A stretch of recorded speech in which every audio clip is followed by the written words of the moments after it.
Good morning folks, welcome back to my channel. As you can see in this particular video, our focus is going to be the repair work which is to be carried on for the body shell, or for that matter the tinkerman's work to be precise.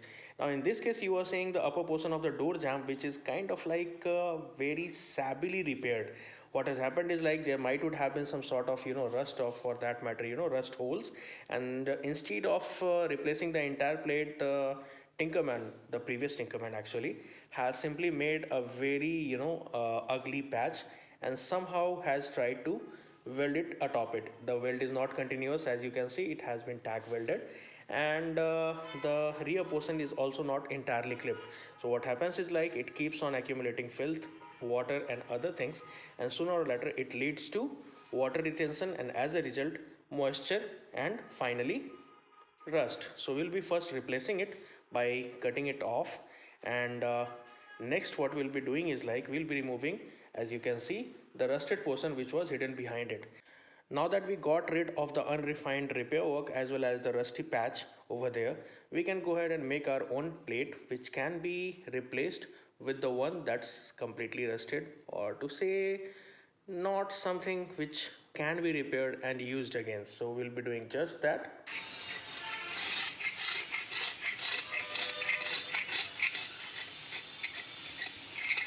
ये experience वाली चीज़ है.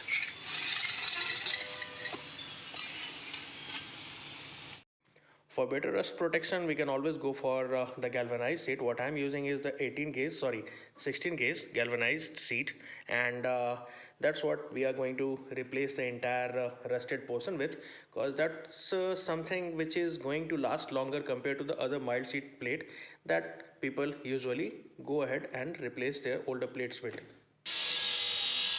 Perfect.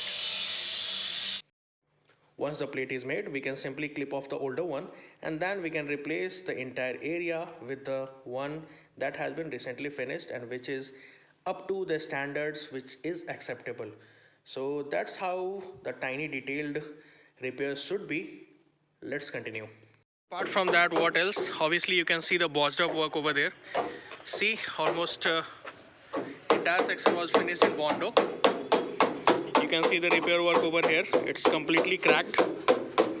Then similar repair work was being carried out over here.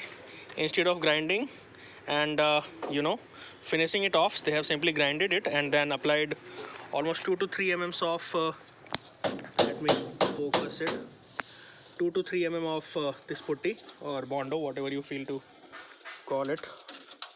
And then you have the rust over here. See that? Pretty nasty situation. As you can see, there are many instances and places where the similar botched up work has been carried out. We'll be getting rid of it one by one. It may take some time, but the car will be perfect once again. Stay tuned for more. Till the next time, build it, ride it.